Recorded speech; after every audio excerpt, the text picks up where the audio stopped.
lovers of the strange, the sky watchers of the night. Hello, citizens, and welcome to Unknown.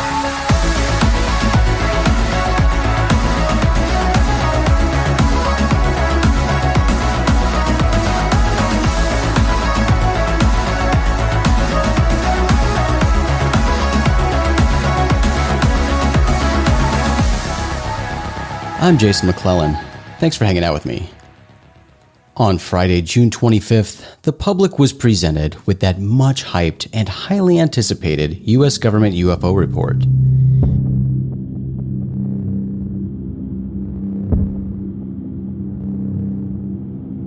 We'll walk through that report today, but before we do, I know we've talked about this report several times on this show, but if you're not familiar with this report, or if you need a refresher, this is a report that was requested back in June of 2020 by the Senate Select Committee on Intelligence. It asked for the Office of the Director of National Intelligence to prepare a report containing data about military UFO encounters, as well as a plan for different government departments and agencies to share data related to UFOs. That's the short backstory for this report. So let's get into it. The unclassified version of this report, titled Preliminary Assessment Unidentified Aerial Phenomena, was published by the Office of the Director of National Intelligence on the afternoon of June 25th. The first section in this report, titled Scope and Assumptions, already gives us a nice surprise. We see right away that a wide variety of government agencies provided input for the report. Army, Navy, Air Force, NSA, FAA, FBI, and more. Although that might sound like a no-brainer for a report like this, you might recall that the report request from the Senate Select Committee on Intelligence only asked for data from the Navy and the FBI, so seeing a broad list of data sources included in the report was unexpected but certainly reassuring. For this report, the Pentagon's Unidentified Aerial Phenomena Task Force focused on military UFO incidents that occurred between 2004 and 2021. They looked at 144 UFO reports. But unfortunately, this unclassified report doesn't include the details of any of these evaluated incidents. In lieu of specific details, the report notes that of the 144 reports they looked at, a positive identification was only found for one case, which turned out to be a large deflating balloon. I suspect the most interesting, exciting, or even sexy part of this report for the general public and UFO fans alike is the comment that, quote, a handful of UAP appear to demonstrate advanced technology, end quote. Again, without providing specific details, the report describes, quote, in 18 incidents, described in 21 reports, observers reported unusual UAP movement patterns or flight characteristics. Some UAP appear to remain stationary in winds aloft, moving against the wind, maneuver abruptly, or move at considerable speed without discernible means of propulsion. In a small number of cases, military aircraft systems processed radio frequency, RF energy, associated with UAP sightings. The UAPTF holds a small amount of data that appear to show UAP demonstrating acceleration or a degree of signature management. Additional rigorous analysis are necessary by multiple teams or groups of technical experts to determine the nature and validity of these data. We are conducting further analysis to determine if breakthrough technologies were demonstrated, end quote.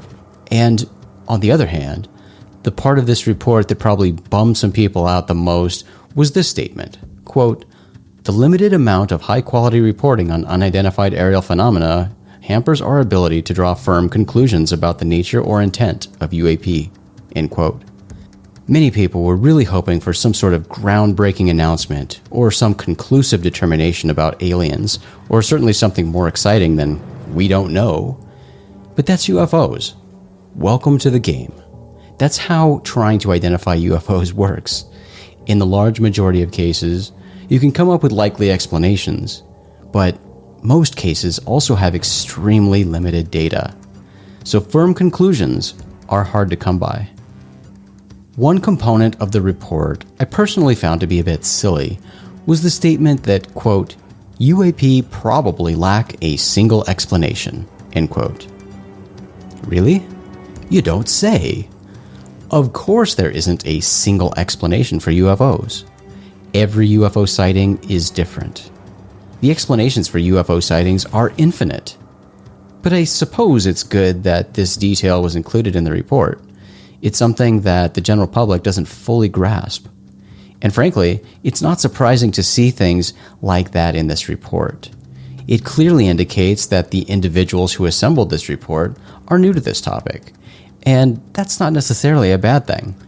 But it does provide some important context about the people behind the report, the incident evaluations conducted for the report, and about the report as a whole. One section of the report reveals part of the investigation process seemingly established by the UAPTF, and that's a section detailing 5 explanatory categories into which UFO incidents will be placed once they are resolved. And those categories are airborne clutter, natural atmospheric phenomena, USG or industry developmental programs, foreign adversary systems, and other.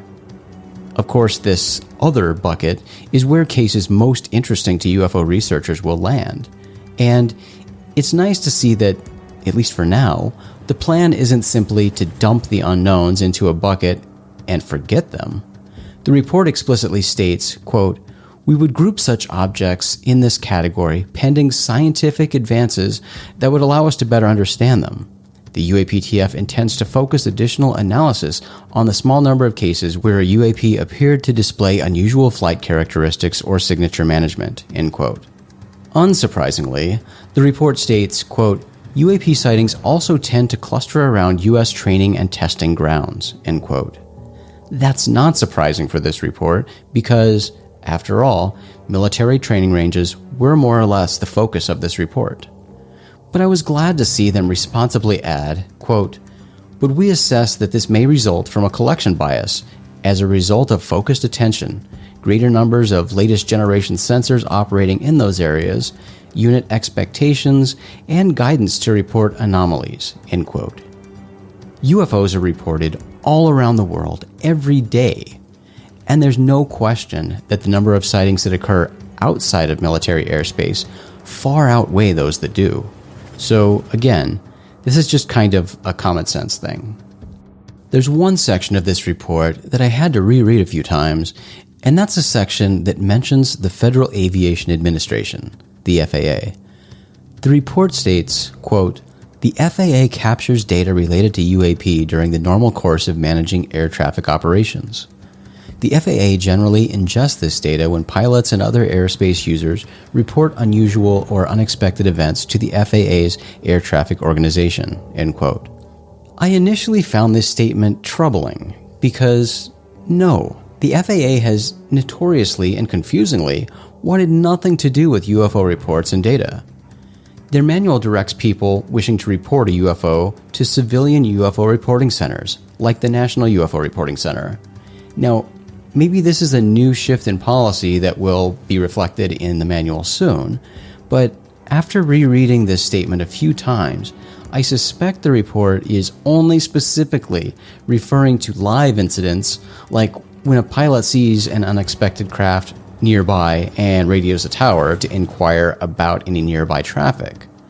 But regardless, it looks like the FAA is certainly being included in the government's UFO study, and that's a very good thing.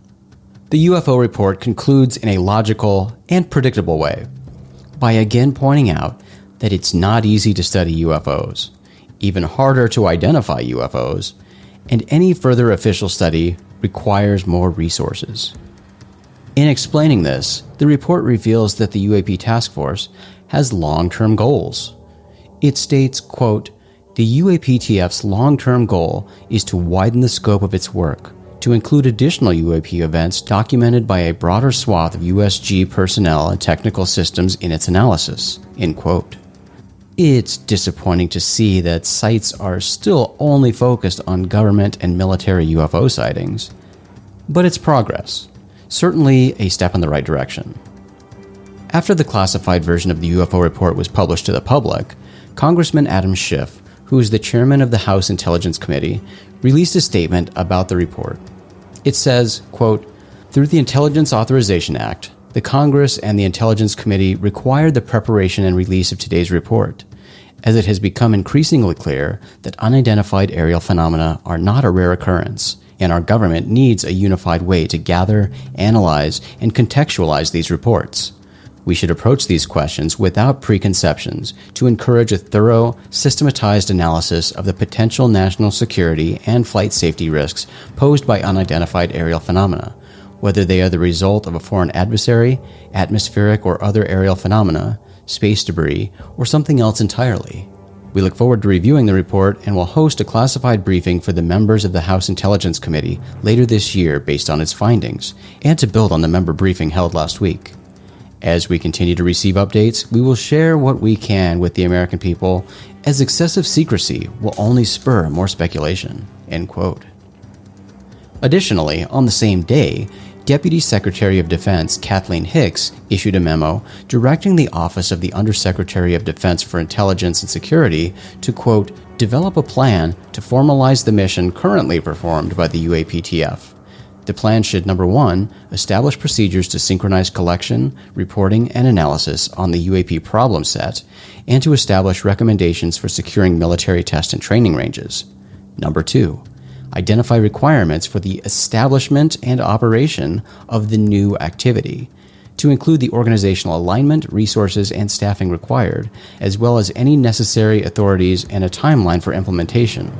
Number three, be developed in coordination with the Principal Staff's assistants, the Chairman of the Joint Chiefs of Staff, the Secretaries of the military departments, and the commanders of the combatant commands, and with the DNI and other relevant interagency partners. All members of the department will utilize these processes to ensure that the UAPTF, or its follow-on activity, has reports of UAP observations within 2 weeks of an occurrence." End quote. So all of this plainly spells out that it looks like we're going to get yet another U.S. government UFO program, an actual dedicated UFO program, not a limited time special purpose task force. All things considered, I think this new UFO report is surprisingly good. Certainly far better than I expected. I was pretty surprised to not see any specific case details or data, but this is, as the name plainly describes, a preliminary report. Others will likely follow. I'm guessing congressional hearings aren't too far away, and a new UFO program or programs are in the works. So there's definitely movement related to the UFO issue at the government level. We'll just have to wait and see where this all leads. Well, citizens, that's going to do it for this episode. You can find more episodes of Unknown on all the major podcast platforms. And you can always find this show and our other shows at rogueplanet.tv, because Unknown is a Rogue Planet production. rogueplanet.tv is your home for all the strange. Thanks again for hanging out today. I'm Jason McClellan. Do us a favor, friends. Always treat the UFO subject with the cautious and responsible skepticism it deserves. Question everything. Have the courage to form your own opinions. Keep truth as the focus of your quest, even if the truth conflicts with your opinions. And, of course, stay strange.